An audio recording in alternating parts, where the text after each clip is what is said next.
Hi friends, అందరికీ నమస్కారం. ఇప్పుడే అందిన వార్త. బయటపడ్డ విజయసాయిరెడ్డి అసలు నిజ స్వరూపం. రాజ్యసభ సభ్యుడు, వైసీపీ నాయకుడు విజయసాయిరెడ్డే తన బిడ్డకు తండ్రి శాంతియే తనకు చెప్పిందని శాంతి మాజీ భర్త మదన్ మోహన్ మరోసారి స్పష్టం చేశారు.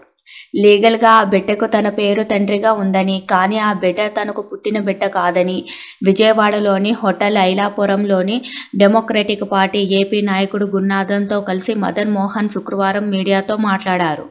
ఈ సందర్భంగా మదన్ మోహన్ మాట్లాడుతూ, విశాఖ ఆసుపత్రి రికార్డుల్లో చూస్తే ఆ బిడ్డ తండ్రి పేరు పోతిరెడ్డి సుభాష్ రెడ్డి ఉండడాన్ని చూసి షాక్ అయ్యానని చెప్పారు. సుభాష్కు ఫోన్ చేసి వివరాలు అడిగానని తెలిపారు. ఆసుపత్రి రికార్డుల్లో పేరు ఉన్నప్పటికీ శాంతి కన్నా ఆ బిడ్డకు తనకు ఎలాంటి సంబంధం లేదని సుభాష్ అంటున్నారు. శాంతి మాత్రం సుభాష్ రెడ్డి ఆ బిడ్డకి తండ్రి అని ఘంటాపథంగా చెబుతుందన్నారు. రేపు ఆ బిడ్డకు తండ్రి ఎవరో తేలాలి కదా.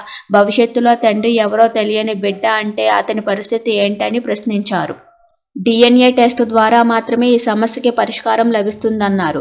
తనకు 2 ఆడపిల్లలని, తన భార్య మీద అన్యాయంగా అబండాలు ఎందుకు వేస్తానని మదన్ మోహన్ ప్రశ్నించారు. తన భార్య మంచి బట్టలు, మంచి నగలు ధరించడం తప్పు కాదని, మంత్రులు, ఎంపీలతో మాట్లాడడం అసలు తప్పు కాదని, కానీ పిల్లలు మాత్రం కనకూడదని మీడియా అడిగిన ప్రశ్నలకు సమాధానం చెప్పారు. విజయసాయిరెడ్డి పాత్ర లేదనుకుంటే ఎందుకు DNA పరీక్షకు ముందుకు రావడం లేదన్నారు. DNA టెస్టు ద్వారా మాత్రమే ఆయన నిర్దోషత్వం బయటపడుతుందని శాంతి మాజీ భర్త మదన్ మోహన్ తెలిపారు. తనతో బలవంతంగా సంతకం పెట్టించిన ఫేక్ డాక్యుమెంట్స్ వాళ్ళు చూపిస్తున్నారని మదన్ తెలిపారు.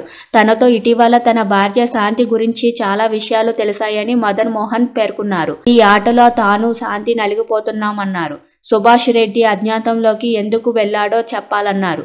విజయసాయిరెడ్డి బెదిరింపుల కారణమా అని ప్రశ్నించారు. ఆ బిడ్డకి తండ్రి విజయసాయిరెడ్డి అని శాంతినే చెప్పిందని, భవిష్యత్తులో ఏ సమస్య రాకుండా DNA టెస్టుకు కోర్టు ద్వారా అనుమతి కోరుతామని మదన్ మోహన్ వెల్లడించారు. చూశారు కదా ఫ్రెండ్స్, ఇలాంటి లేటెస్ట్ వీడియోస్ కోసం మన ఛానల్ని లైక్ చేయండి, షేర్ చేయండి, సబ్స్క్రైబ్ చేసుకోండి. Thank you for watching.